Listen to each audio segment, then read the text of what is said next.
नमस्ते दोस्तों, आपका स्वागत है भारत बुल रन आईपीओ विश्लेषण में।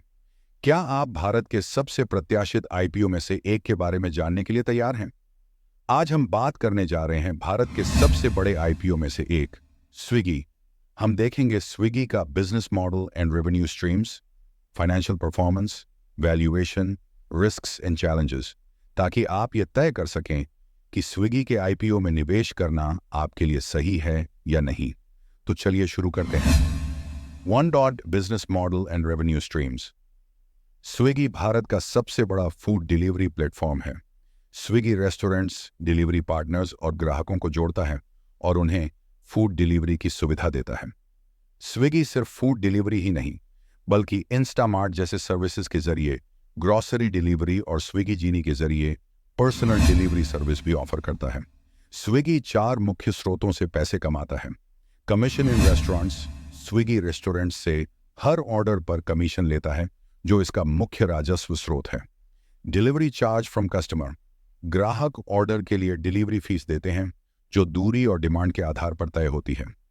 Advertising and promotions. Swiggy restaurants को ऐप पर प्राथमिकता के लिए चार्ज करता है। Subscription model. स्विगी वन के जरिए सब्सक्राइबर्स को मुफ्त डिलीवरी और विशेष ऑफर मिलते हैं।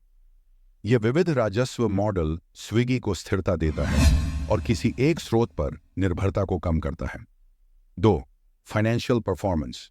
स्विगी ने वित्तीय वर्ष 2024 FY में वित्तीय प्रदर्शन में एक उल्लेखनीय सुधार दिखाया है। कंपनी ने अपनी ऑपरेटिंग रेवेन्यू में 33% की वृद्धि दर्ज की, जो कि 11,247 करोड़ तक पहुंच गई, जबकि FY23 में यह 8,264 करोड़ था। इसके अलावा अपने लागत प्रबंधन उपायों और ऑपरेशनल एफिशिएंसी बढ़ाने के चलते स्विगी ने अपने नुकसान में 40% की कमी की है, जो FY24 में 2,350 करोड़ पर आ गया, जबकि FY23 में यह 4,179 करोड़ था।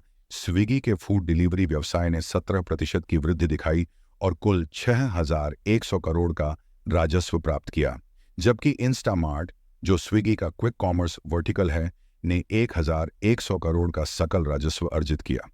इन परिणामों से स्विगी के फूड डिलीवरी और क्विक कॉमर्स दोनों ही व्यवसायों में स्थिर वृद्धि का संकेत मिलता है, जो कि उसके आगामी आईपीओ के लिए सकारात्मक संकेत हो सकते हैं।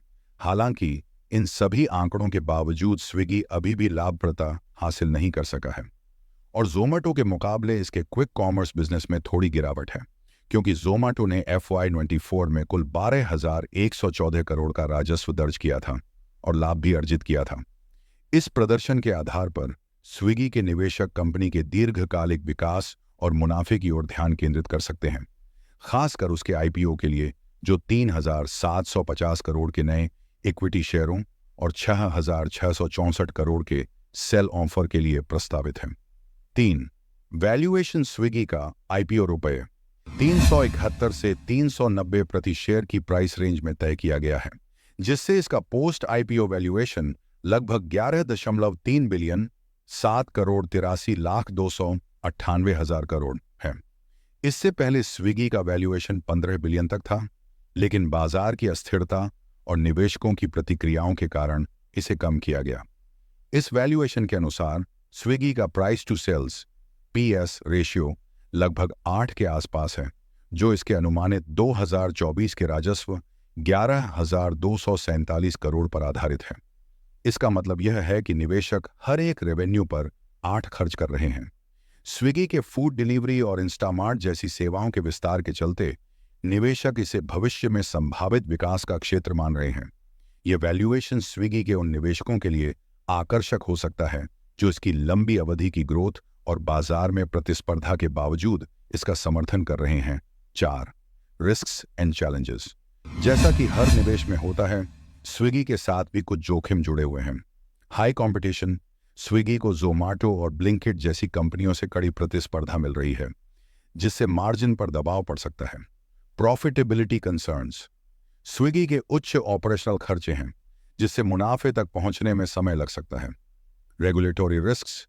भारत में लेबर और ई-कॉमर्स नियमों पर ध्यान बढ़ रहा है, जिससे स्विगी के ऑपरेशन प्रभावित हो सकते हैं। तो अगर आप स्विगी के आईपीओ में निवेश की सोच रहे हैं, तो इन जोखिमों को ध्यान में रखें। 5. क्या आपको निवेश करना चाहिए?